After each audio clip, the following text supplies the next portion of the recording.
Bien, le hip-hop management, la stratégie du nouveau monde, c'est le texte que je me propose donc de lire. Comme Alain Martinet, j'y suis très peu habitué, donc mes excuses par avance. Si de temps en temps je pars dans une crevasse en ski, si je ne garde pas l'équilibre.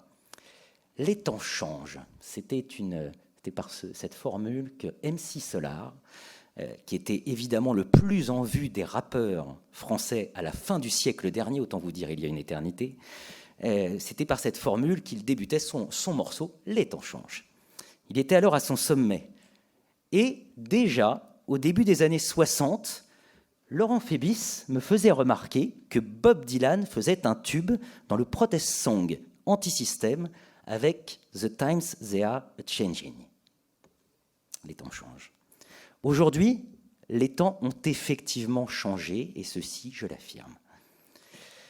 Et de ceci, il n'est pas certain que ni les dirigeants et managers formés au siècle dernier, ni les cabinets de conseil, ni même peut-être la recherche académique n'en aient toujours pris pleinement conscience. Un voyage en 3 temps va me permettre d'essayer de vous faire mesurer l'ampleur des incertitudes qui sont nées du changement de monde, et donc de paradigme. Premier temps, d'où vient le management ? Alors le management, ce sont évidemment, alors je ne sais jamais s'il faut dire des centaines de milliers, on ne sait plus compter le nombre de pages qui ont été écrites sur le management. Au fond, on peut en tirer une quintessence. Les managers, ce sont ceux qui font en sorte que les autres fassent dans cette chose que l'on appelle une organisation. Soyons précis puisqu'on peut le dater. Donc soyons précis.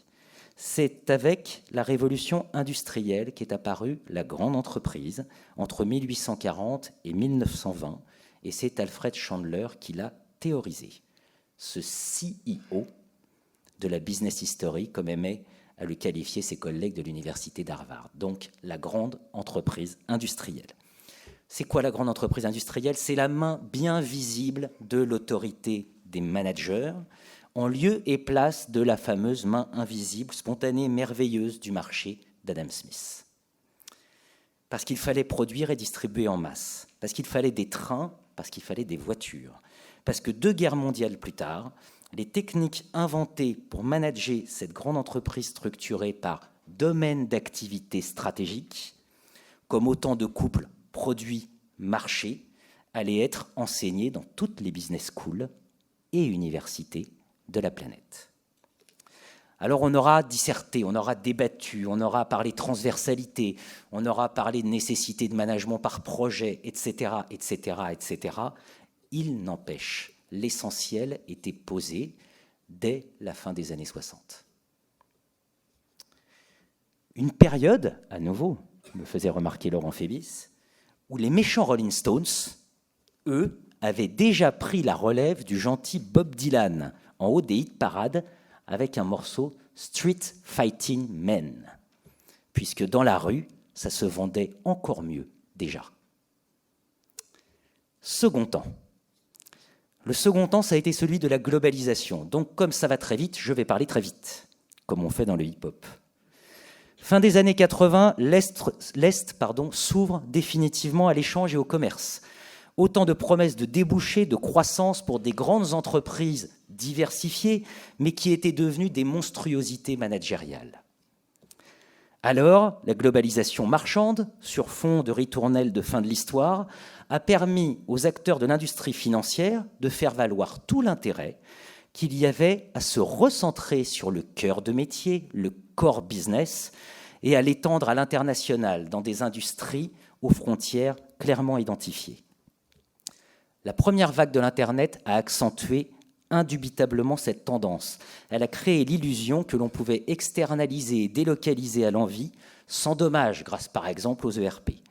Les managers sont ainsi devenus des experts en rendement des capitaux investis, quitte à alléger l'entreprise d'une bonne part de ses actifs pour tenir l'objectif.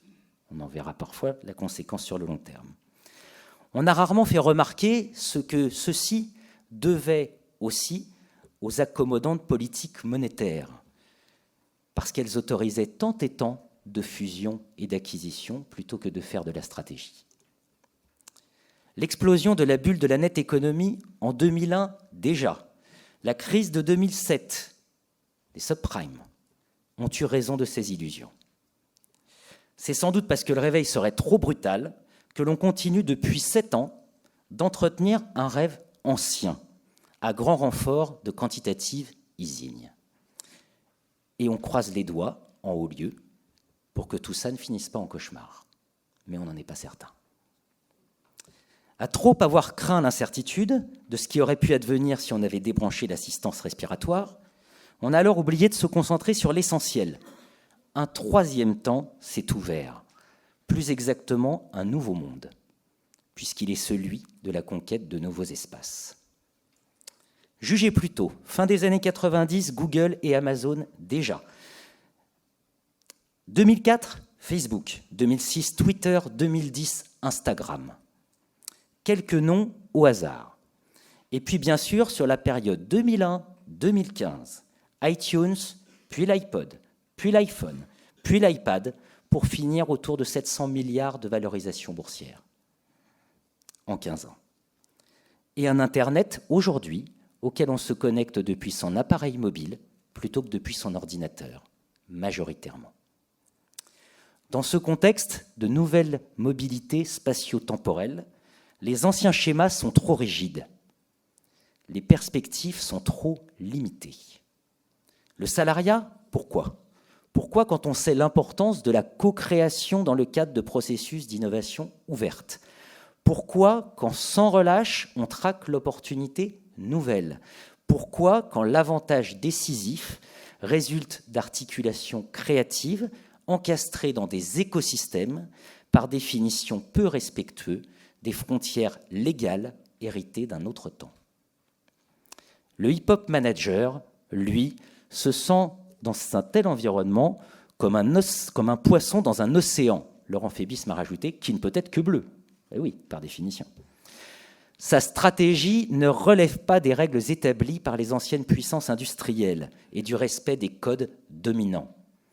Les codes, le hip-hop manager les invente, ou plutôt il en forge de nouveaux, à partir de ce qu'il sait décrypter de ce qui se passe dans la rue et dans ses réseaux.